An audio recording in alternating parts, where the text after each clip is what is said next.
Welcome everybody to another episode of What's the Fluff? I'm your host Frank Burr, and we will deep dive. Well, not a deep dive, but we gloss over, we go through conspiracies, and we try to pick out the fluff. We try to give you a little taste to get your mind going, to get you into the state of mind where you want to do the research. Today's episode is Jan Thomas's book, The Adam and Eve Story. It was requested by my brother, and without further ado, let's get into it. The Adam and Eve story presents a fascinating look at Earth's history through the lens of cataclysmic events and their profound impacts on humanity. Originally published in the 60s, 1960s, depending on which century you're watching this, it might be here 100 years from now, who knows? The book blends elements of science, history, and mythology to offer a theory that our planet undergoes periodic sudden and devastating changes. These cataclysms, Thomas argues, are not random natural disasters, but part of a larger pattern that has repeatedly reset human civilization.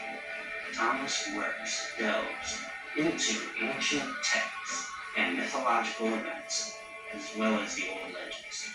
Old stories suggesting that the biblical flood and the destruction of Atlantis, all these accounts are rooted in reoccurring geological and astronomical events. According to Thomas, these events include massive earthquakes, pole shifts, and other planetary upheavals that will have the power to annihilate any civilization almost instantaneously. And central to the narrative are themes of survival and rebirth. Thomas postulates that humanity's resilience and capacity to rebuild after such devastation are crucial to our continued existence. These patterns of destruction and renewal has changed the course of human history, influencing everything from tech advancements, cultural and spiritual beliefs. Another significant aspect of this theory might have been assumed is preservation and the transmission of knowledge. Based on what I read, the survivors of these cataclysms seem to often preserve their knowledge for future civilizations to navigate and withstand similar events. The Romans had some books that predicted future events too, that they got from some old lady, I guess. She gave them a bunch of books and burned them right in front of them unless they paid. And I guess the emperor at the time watched her burn all the books except the last three, and then he paid. So the Romans had those three books. I forget what they were. We'll do a video on it at some point, I would imagine. But yeah, getting back to influencing everything. These survivors, they preserve all their knowledge for future civilizations, just like that Roman example.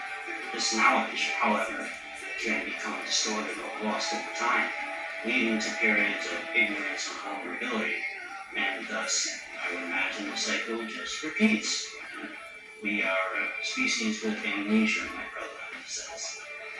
By examining the Adam and Eve story through the lens of triadic relationships and catastrophism, that's weird, that's how I sum it up, we can uncover deeper insights into catastrophe, survival, and rebirth. The framework of this book will help us understand how these elements influence each other in real life, especially in complex interconnected ways, revealing the underlying dynamics of everything that has shaped our civilization across millennia.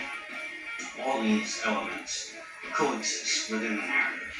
He writes that every civilization that rises must remember an impending doom or face annihilation. This illustrates that it is a knowledge path catastrophe. Equilibrium is maintained when knowledge is preserved and utilized. Those who survive heed the ancient warnings. When knowledge is forgotten, the equilibrium is disturbed, leading to vulnerability. Catastrophes reinforce their survival tactics, which in turn reinforces knowledge preservation. Thomas states, well, he thinks generations taught themselves to build their homes on higher grounds. He, let's see, they revered any opportunity from learning from their ancestors. This shows how survival strategies are reinforced by the direct experiences of catastrophes, leading to a stronger knowledge base over generations. Negative feedback occurs when the lack of knowledge leads to poor survival outcomes, which further emphasizes the importance of preserving this knowledge. Thomas describes the cities that fell into oblivion for those that failed to keep the wisdom of the past, resulting in the cascading string of failures. Ignorance leads to poor survival outcomes, which highlights the consequences of neglect and, well, catastrophes caused in the survival strategy. Thomas writes that the Ice Age caused everyone to innovate, creating tools and methods that were passed down to generations. They need to survive in the face of disaster. This was necessary. They had to innovate. Knowledge was key. Reversion occurs when knowledge is lost and leads to the inability to survive and, well, bringing on catastrophic consequences. Thomas reflects when the knowledge to navigate the stars was lost, many marine coastal cultures vanished. The loss of navigational knowledge led to many living in bad conditions. All of these events lead to changes in knowledge and subsequently affecting everyone's survival in unexpected ways. We have many maps going back centuries that map the world long before modern historians say. So there's all kinds of maps. I'll give you one, the Perry Reese map. That's just one. There are many. So Thomas notes that all these quotes reveal fault lines prompting new archaeological designs. All these homes were designed to survive earthquakes, big structures. It saved countless lives when they innovated their building techniques to survive catastrophes. They learned. This shows that all these encounters led to innovative discoveries and enhanced survival strategies. Retrospective analysis shows that those who ignored the signs of volcanic activity, for example, suffered total obliteration. The current state of ruin, well, it can be traced back to the ignorance of impending disasters. Essentially, the survival and rebirth of civilization depends on the preservation of this knowledge. Repeating myself. Thomas asserts that after the Great Deluge, the survivors not only built their homes, but also their libraries, ensuring that future generations will learn to not forget. There are many more assertions, and if any of this interests you, I suggest you do the deep dive. We don't do that here. We just gloss over it, give you a little taste, get your mind going, get you thinking. This was requested by my brother. If I didn't say that already, I have to say it twice.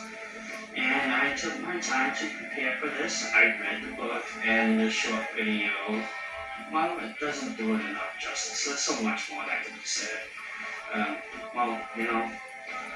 Thanks for joining. And thank you for helping me figure out the plot. What do?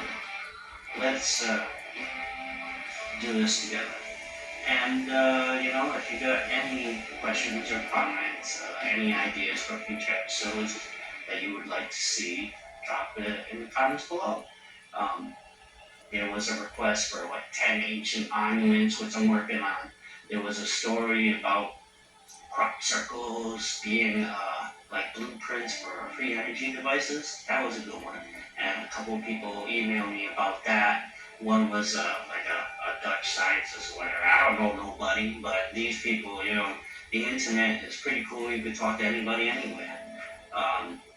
So yeah, I'm working on those. There are more videos to come. And thanks for hanging out. Bye.